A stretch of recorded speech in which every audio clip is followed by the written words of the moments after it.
We're joined now by Texas Republican Senator Ted Cruz. He's also the incoming chair of the Commerce Committee. Senator, thank you so much for your time tonight. Lindsey, great to be with you. Thank you for having me. You've said that you expect all of President-elect Trump's picks to get confirmed. With regard to Pete Hegseth, in particular, the nominee for Secretary of Defense, just today, as you know, multiple sources told ABC News that Trump and Florida Governor Ron DeSantis spoke about the Secretary of Defense job amid the allegations swirling around him. Does that give you pause that Hegseth may not ultimately be confirmed? Well, listen, that'll be a decision ultimately that President Trump has to make. I will say Pete Hegseth, he's a decorated combat veteran. He served our nation. He's been deployed multiple times. He's spent a lifetime fighting for our servicemen and women, fighting to defend our veterans. And I do think he has a clear vision for bringing the Defense Department back to its core mission, for bringing it back to supporting the warfighters, for focusing on preparing and being ready to defeat the enemy if necessary, and for moving it away from a political agenda that detracts from its core mission. I think all of that is critical. I think all of that is a priority for President Trump, and I think it's a priority for this country. Ultimately, President Trump's going to make the decision as to which nominees he puts forward. Let's talk about Kash Patel, of course, Trump's pick for FBI director. You've called him a very strong nominee. When Trump talked about making him deputy director in 2020, then Attorney General Bill Barr opposed the move so much he said it would only happen, quote, over my dead body. Patel has talked positively about the QAnon conspiracy theory. In the past, he has said that he would shut down FBI headquarters. In his book, he made a list of members of the deep state he wants to go after. Do any of these things concern you at all? Well, listen, I'll say a couple of things. Number one, if you look at Kash Patel's background, he has been a senior intelligence staffer on Capitol Hill. He's been a senior intelligence staffer in the White House. He has been the chief of staff at the Department of Defense. He's been the deputy director of national intelligence. He's someone with deep background in addition to being a federal public defender and also a prosecutor. So he brings a deep background to the job.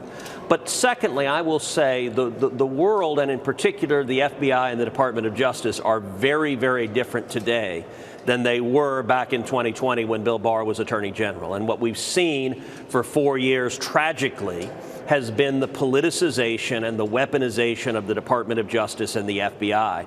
And much of the criticism that is being directed at Kash Patel is not that he's not qualified for the job, but rather exactly the opposite. It is that his detractors are afraid he will actually do what he is committed to doing, which is to clean out the political corruption that sadly has done real damage to the FBI.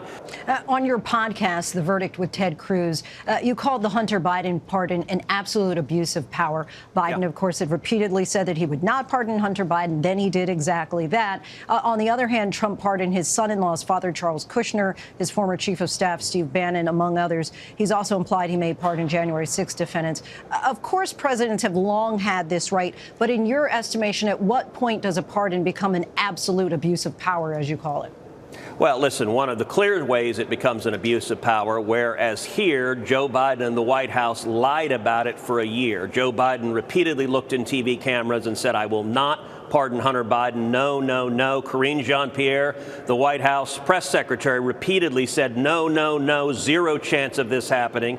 And as you noted on my podcast, Verdict with Ted Cruz, I predicted a year ago, in January of this year, I said in December of 2024, Joe Biden is going to pardon Hunter Biden. I put the odds of that happening at 100%. And I said then, and I still believe now, Joe Biden was lying when he said that. Karine Jean-Pierre was lying when they said that.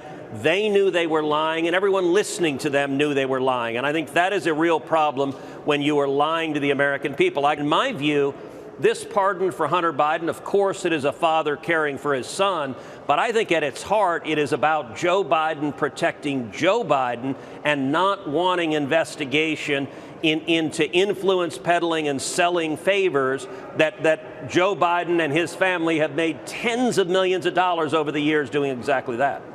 Let's turn to an issue that many have called a crisis at the southern border. You yourself are from an immigrant family. You've spent a lot of time looking at this issue, which, as you know, has plagued our country for decades. Americans have spoken loud and clear. They want the current system to be fixed. Why do we have so many people trying to enter the southern border? And what's your solution on day one to help solve this crisis? Well, I think you're exactly right that this election, I don't think there was a single issue that was more important in this election than securing our border. And we have a mandate from the voters to secure the border. Now, you asked, how do we do that? Here's the good news. We know how to do it because we did it before. When President Trump was president before, I worked hand in hand with him to secure the border, and we achieved incredible successes. In the final year of Trump's presidency, we achieved the lowest rate of illegal immigration in 45 years. We have done it before. We'll do it again. How did this crisis happen? This crisis was deliberate. Joe Biden and Kamala Harris caused the border crisis by 3 decisions they made the very first week in office. Number 1, they immediately halted construction of the border wall. Number 2, they reinstated the disastrous policy of catch and release. And number 3, they pulled out of the incredibly successful Remain in Mexico agreement. And the result was we instantly went from the lowest rate of illegal immigration in 45 years to the highest rate in the history of our country. 12 million people have come in illegally under Joe Biden and Kamala Harris. Here's the good news, Lindsey.